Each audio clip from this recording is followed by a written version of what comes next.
In a quiet little town, far from the noise of the city, stood an old wooden house at the end of Willow Street.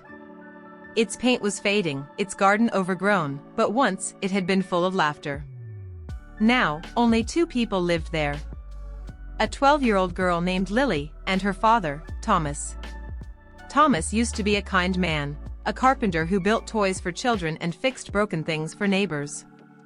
But when Lily's mother passed away 2 years ago, something inside him broke too. He stopped smiling, stopped building, and started drinking. Every night, Lily waited by the window, hoping maybe this time he'd come home sober. But every night, she heard the same sound, the clinking of bottles before the sound of footsteps. One evening, Lily had cooked soup, the same recipe her mother used to make. She placed 2 bowls on the table, lit a small candle, and waited. Hours passed. The soup turned cold. Then, the door opened. Thomas stumbled in, half-drunk, eyes tired and hollow. Lily, hopeful dad. I made soup. Just like Mom used to. Thomas, grumbling I'm not hungry. Go to bed. He pushed the bowl aside. The candle flickered out. Lily quietly blew it out and whispered, "Good night, Dad." But deep inside, she wished for one thing, not money, not toys, not gifts, just a smile from her father. The next morning, Lily woke up early. She cleaned the small house, packed her school bag, and took a little glass jar from the shelf. She had written one word on it, hope. Every day after school, she worked a little, delivering newspapers, washing windows, helping Mrs. Carter at her shop. Every coin she earned went into that jar. Lily, cheerfully to herself one day, Dad. I'll buy new curtains, fix the roof, and maybe even a birthday cake for you.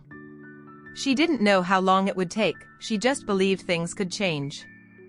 That evening, it rained heavily.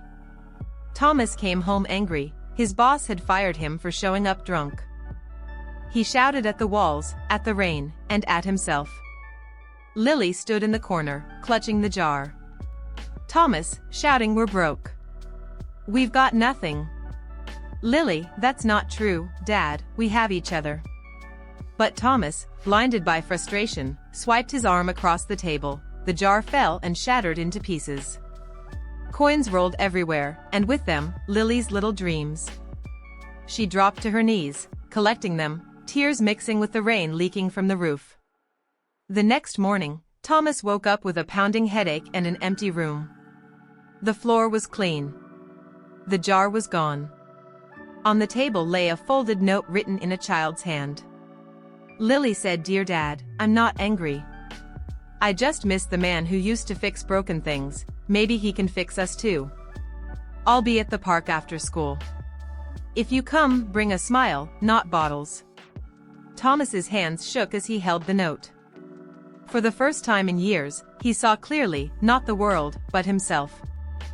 He looked at the broken jar pieces still lying near the trash can.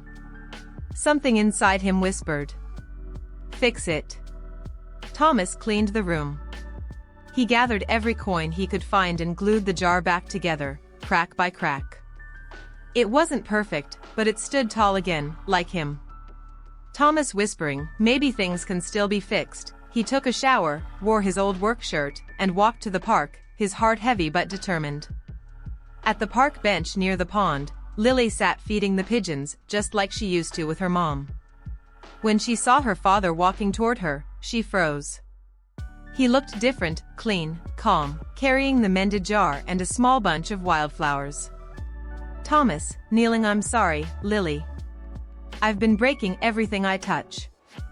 But if you let me, I'd like to start fixing things again." Lily's eyes filled with tears. She reached for his hand and smiled.